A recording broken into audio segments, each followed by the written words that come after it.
It's a beautiful morning in the neighborhood. Okay, Nix, go to the bathroom. And off he goes, racing through the neighborhood, until he finds the perfect spot. Welcome to Yoldai's Pet Corner. From the dog curled up on your couch, to wolves howling under a full moon, to a predator so legendary it vanished from history. Today we're going on a journey, from your backyard dog, to gray wolves, and eventually, to dire wolves. Do they all share the same family tree? Join me, Yoldai, on this incredible journey. No matter the size, shape, or breed, every dog traces its roots back to gray wolves. Across villages, caravans, and coasts, dogs followed people, guarding camps, sharing warmth, and learning our rhythms. From tundra to tropics, wherever we settled, dogs adapted beside us, turning wild caution into partnership and purpose. Dogs were domesticated between 15,000 and 40,000 years ago. Bones, burials, and DNA suggest several early populations joining humans at different times. As hunters and sentries, they helped track, alarm, and recover game, and in return gained food, safety, and a place by the fire. Not because wolves were conquered, but because some chose to stay close. The bold, curious scavengers lingered at the edges of camps, reading our signals, learning our schedules, and thriving on leftovers. Generation by generation, the friendliest flourished, choosing the glow of firelight over the shadows of the forest. They were curious, less fearful, more social. They watched faces, followed pointing hands, and responded to tone long before they understood words. Cooperation paid off, safer nights, shared warmth, and a new niche only they could fill alongside humans. And over generations, those traits shaped the dogs we love today. Selection for friendliness softened features, widened playfulness, and tuned ears to our voices. Herding, guarding, companionship, the jobs diversified, but the bond stayed the same. Picture the timeline. Camp followers become village dogs, land races spread with travelers, and in just the last 2 centuries, modern breeds explode in variety. Through it all, one thread remains, a partnership written in footsteps, heartbeats, and shared lives. Dogs didn't stop being wolves, they just learned to live beside us. Look closely, and the wild is still there, moving under the surface of every wag and nap. Watch a wolf circle before lying down, checking wind, scanning for threats. Then see your dog do the same on a cozy bed. Same ritual, different world. That's why your dog circles before lying down, responds to tone, forms deep social bonds. Those instincts weren't erased. They were redirected toward us. Wolves read voices, urgency, calm, warning. Your dog hears that too. It isn't the words that land first. It's your music, the rise and fall that says everything. These are ancient behaviors, echoes of the wild, pack trust, shared signals. A life once lived under stars now played out on living room floors. Different setting, same story. Gray wolves are still here today. They live across North America, Europe, Asia. From dense forests and alpine ridges to open steppe and Arctic tundra, they move with the land. They're intelligent, social, adaptable, able to hunt in packs and survive extreme environments. Watch how they spread out, then tighten, reading wind, terrain, and each other with effortless precision. One drives, another flanks. A third waits ahead, silent, patient. In deep winter, they conserve energy, covering miles on packed trails, sharing effort like a living machine. Communication holds it all together. Posture, ear position, tail, scent, and of course, the howl. A howl isn't just sound, it's a map in the air, a roll call, a warning, a rally. Pups learn fast, by watching, shadowing, playing, and failing, until play becomes practice, and practice, survival. In mountains, they use gravity, in forests, cover, on open plains, endurance. Different landscapes, same strategy, the pack.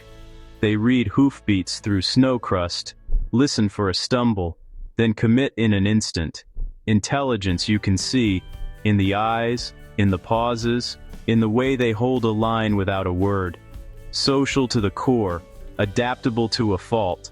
Wolves bend to the world and make it bend back. Which brings us here, to a larger puzzle about what we think we know, and what we only think we see. And this is where the question starts to form. If dogs came from gray wolves, and dire wolves look like massive wolves, does that mean your dog shares something deeper with the most feared predator of the Ice Age? Or is that just something our eyes want us to believe?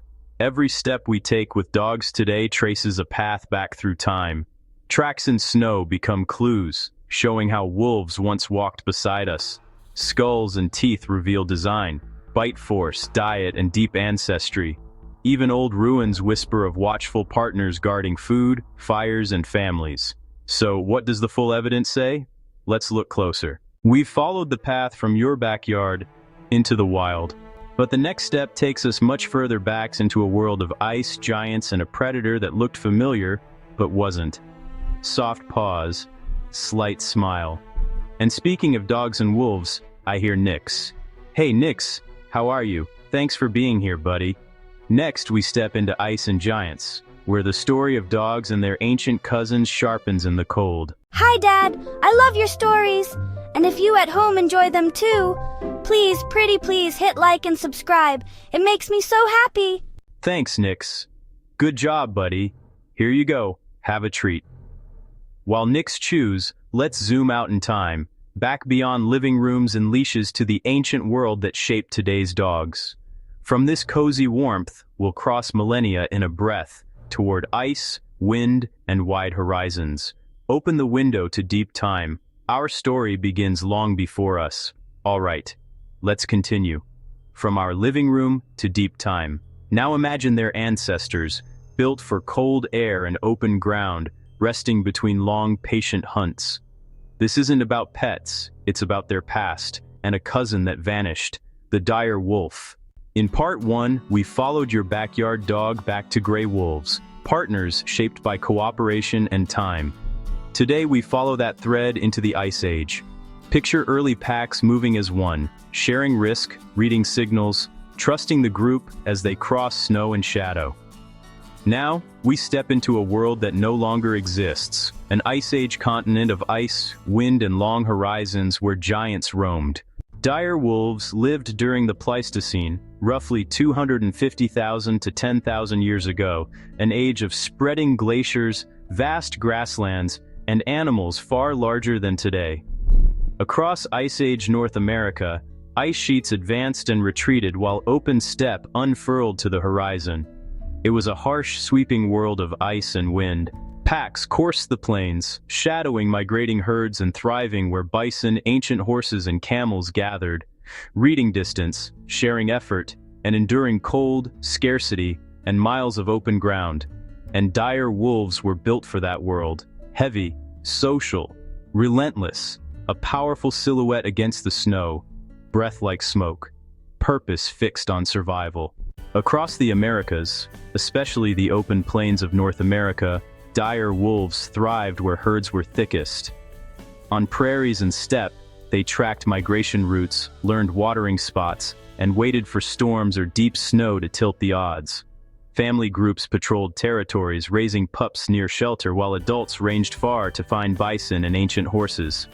This was a landscape of grass, sky, and distance, perfect for endurance hunters. Herds shaped their lives. Bison by the dozens and hundreds moved with seasons. Calves and the weak lagged behind. Dire wolves read the flow, testing, harrying, then committing as a unit. When the herd turned, they peeled away, regrouped, and tried again. Patience, pressure, and teamwork, more marathon than sprint. We know because places like the La Brea tar pits preserved thousands of remains. Dire wolves, saber-tooths, and prey tangled in asphalt. Skulls show heavy jaws and worn bone-cracking teeth. Limb bones hint at strength over sprinting speed. So many fossils over decades of excavations tell the same story. A common, successful predator built for cooperation. They looked like oversized gray wolves, but appearances can deceive. Ancient DNA shows their line split from the ancestors of modern wolves millions of years earlier. They didn't interbreed with wolves. They left no descendants. Dire wolves were their own branch, shaped by a different path. Hold that image: strength, silence, and snow. To hunt giants, bison, horses, even camels, dire wolves relied on power, cooperation, and endurance. To face giants like mammoths, dire wolves probed the edges, testing injured or isolated animals, avoiding tusks and sweeping trunks. Most days ended without a kill. Survival meant choosing the right moment, conserving energy, and returning as a coordinated team. Built heavy and strong, they were battering rams, not sprinters, crushing bone for precious marrow.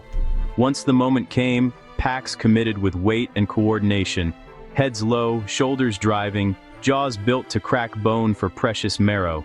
Big heads, stout limbs, and teamwork finished what patience began. Roles shifted mid-chase. Some cut, some pressured, others held back to intercept. Endurance won more than speed. Then the Ice Age ended.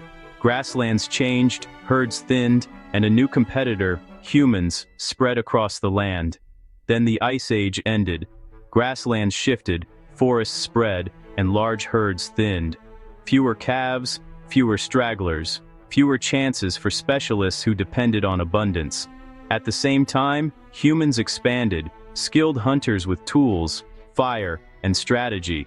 We competed for the same prey and changed habitats wherever we settled. Pressure rose on every side. Specialized for megafauna, dire wolves couldn't pivot fast enough. Gray wolves survived by being flexible. Climate warmed, ranges shrank, droughts bit. Specialists pay the highest price when the rules change. Step by step, the dire wolf's world narrowed. Dire wolves weren't failures of evolution. They were specialists, perfect for their time. And when that time passed, they passed with it. But extinction isn't failure. It's part of the story of life. Adapt, flourish, and sometimes fade when the world moves on. The dire wolf was perfect for its time. Stick around for Monkey Monday. We're heading into the treetops to meet orangutans, among the most intelligent animals on Earth. Next, we'll climb for Monkey Monday into rainforest canopies to meet orangutans, masters of mind and movement. See you there. On behalf of myself, my pups, and my dad, we thank you for watching. Please remember to like and subscribe. We get bones. Hey, enjoying our stories? Buy my dad a coffee, thanks. Christmas may be over, but you know what isn't? Cats and dogs still freezing, still hungry, still waiting. This winter, your local animal shelter needs help more than ever. Please donate today and help keep them warm, fed, and safe.